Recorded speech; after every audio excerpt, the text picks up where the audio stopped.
সুপ্রিয় দর্শকবৃন্দ, আসসালামু আলাইকুম। কেমন আছেন আপনারা? আশা করি আল্লাহর রহমতে ভালো আছেন। যদি চ্যানেলটি ভালো লাগে অবশ্যই চ্যানেলটি সাবস্ক্রাইব করে পাশে থাকবেন। প্রতিদিনের মতো আজ কয়েকটা আপু আমার চ্যানেলে হাজির হয়েছি। মিডিয়া কি কারণে আসছে সেটা আপনাদের শোনাবো। আসসালামু আলাইকুম আপু, ওয়ালাইকুম আসসালাম। ভালো আছেন? এই তো আছি আলহামদুলিল্লাহ ভালো। আপু কি নামাজ-টামাজ পড়েন সবসময়? জি, পড়ি মাঝে মধ্যে পড়ি, কাজের জন্য পড়া হয় না। আপু কি বিয়ে শাদী হইছে? হ্যাঁ, কতদিন ধরে বিয়ে হয়েছিল বা স্বামী আছে নাকি নাই? স্বামী ডিভোর্স দিয়ে দিছে। স্বামী ডিভোর্স দিয়ে দিছে? কি দোষ ছিল স্বামী ডিভোর্স দিয়ে দিল? স্বামী ভালো না, নেশা করে এসে মারধর করতো। স্বামী নেশা করছে? এখন কি আবার নতুন করে সংসার করবে? হ্যাঁ, করবো। কি রকম ছেলে চাচ্ছেন বিয়ে করার জন্য? এরকম যেরকমই হোক না কেন, সে যদি আমার বাচ্চাকে আর আমাকে গ্রহণ করে নিতে পারে, দুমুঠো দুবেলা খাওয়াইতে পারে, তাহলেই হবে। লেখাপড়া করতে দিচ্ছে? হ্যাঁ, অল্প কিছু। ফ্যামিলিতে কে কে আছে? আমার ফ্যামিলিতে আমি আর আমার বাচ্চা। এখন যদি আপনি বিয়ে করতে যান আপনার ইচ্ছাই না ফ্যামিলিগত সমস্যা আপনার কোনো? না, আমার ইচ্ছায়। আপনি যেটা পছন্দ করেন যাকে তাকেই বিয়ে হ্যাঁ। করবেন? তো অনেকে তো বউ মারা গেছে, বউ চলে গেছে, এরা যদি আপনাকে ঘরে নিতে চায় রাজি আছেন? হ্যাঁ, রাজি আছি, তারাই বড় মর্ম বুঝে। এখন আপনি লেখাপড়া যতটুকু পাচ্ছেন আপনি বিয়ে ছেলে সন্তানকে লেখাপড়া করতে হবে। হ্যাঁ। ছেলে সন্তান আছে আপনার? হ্যাঁ, একটা বাচ্চা আছে। এখন কি কাজ করেন? কি কাজ টাজ করেন আপনি? বাসা বাড়িতে কাজ করি। বাসা বাড়িতে কাজ করেন? কত টাকা পান? আর রুম ভাড়া কি দেন নাকি নিজের বাসায় থাকেন? ভাড়া থাকি।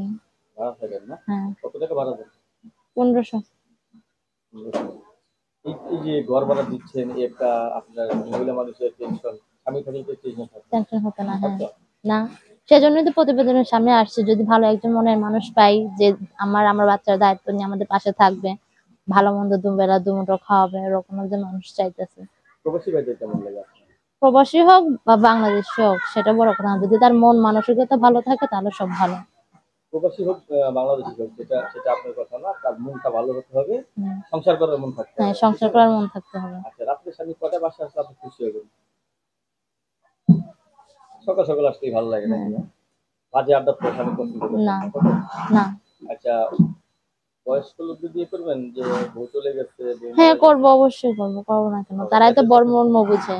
এদের কথা শুনে যে আপনার মনে একটা আনন্দ ঢেউ খেললো আর কি, তার ভালোবাসা কেননা এসেছে? এখনকার, হ্যাঁ, যারা বয়স্ক বউ নাই, বউ চলে গেছে, তারাই বড় মর্ম বুঝে, বউকে ভালোবাসে, ভালো রাখতে পারবে। আর যারা দেখতেছে যে ইয়ং পদের, তারা শুধু রূপ যৌবনই দেখে, ভালোবাসে না।